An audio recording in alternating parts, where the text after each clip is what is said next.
कि सरकार प्रतिबद्ध है आरक्षण 76% लागू करने के लिए।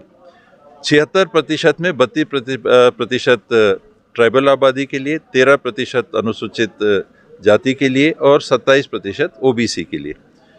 जो संवैधानिक प्रावधान है उसके अनुसार भी एसटी एससी वर्ग को उनके आबादी के अनुपात सरकारी नौकरियों में आरक्षण मिलना चाहिए।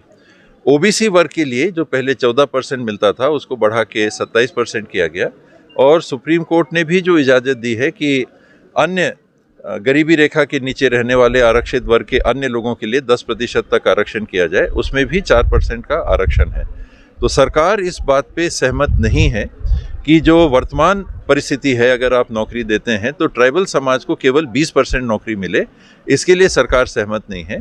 और ओबीसी को 14% मिलेगा, हालांकि वो 14 है, और एससी समाज को उनकी आबादी जो छत्तीसगढ़ में है उनसे ज़्यादा मिल जाएगा, तो वो भी उस हद तक व्यवहारिक नहीं है। मध्य प्रदेश की आबादी के अनुसार ये नियम बने हुए हैं। मध्य प्रदेश से अलग होने के बाद छत्तीसगढ़ में रमन सिंह जी की सरकार ने जो नियम बनाए थे उनको हाई कोर्ट ने फैसले से रद्द कर दिया है।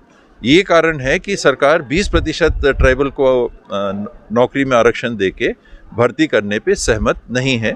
और गवर्नर जो हैं ये अड़ियल रुख अपना रखे हैं। ये मुझे लगता है कि राजनीतिक प्रभाव में दलगत राजनीति से ऊपर उठ के जो इनको काम करना चाहिए वो काम नहीं कर रहे हैं। और पुराने गवर्नर मैडम ने भी दस्तखत नहीं किए थे और नए गवर्नर हैं वो भी इस पे बैठे हुए हैं। ये अपने संवैधानिक अधिकारों का दुरुपयोग कर रहे हैं।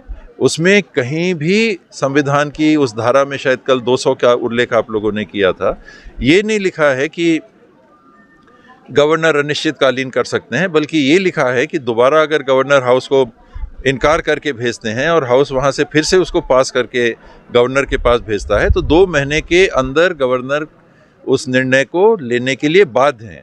जब 2 महीने की सीमा है तो संविधान की मंशा ये है कि गवर्नर सर्वोपरि नहीं है, जनता के द्वारा चुने गए लोग वो सर्वोपरि हैं और उनका फैसला कानून बनाने के लिए जो विधानसभा या लोकसभा या राज्यसभा में पारित होता है, गवर्नर या प्रेसिडेंट उसको बाधित नहीं कर सकते, उसमें वीटो नहीं लगा सकते।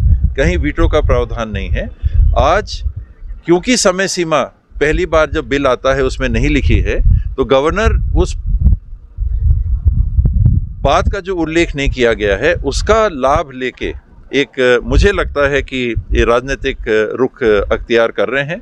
और कांग्रेस की सरकार ने जो एक बड़ा फैसला लिया जिसमें आरक्षण उन्होंने एसटी एससी वर्ग का आबादी के अनुपात रखा और ओबीसी वर्ग का 14 से बढ़ा के 27% किया, अनारक्षित वर्ग को भी पहली बार उन्होंने आरक्षण प्रदान किया, उसमें गवर्नर बाधा बन रहे हैं। ये पूरी तरह से मेरे जानकारी में, मेरे समझ में गैर संवैधानिक है। संविधान के प्रावधान यदि साइलेंट हैं तो उसका ये मतलब नहीं होता है कि उनका ऐसा उपयोग किया जाए कि कानून बनाने का अधिकार जिस सदन को है उसके कार्य को ही आप रोक दें। आप अनिश्चित काल के लिए बिल पे नहीं बैठ सकते। जैसा हमारे स्वास्थ्य मंत्री ने कहा है वीडियो में कि वर्तमान में जो है फ़िलहाल जो है 50% आरक्षण पर कोई भर्तियाँ नहीं होने वाली, तो आप अपना जो है एग्ज़ाम की तैयारी करते रहें और अच्छे से बिल्कुल पढ़ाई करें। धन्यवाद।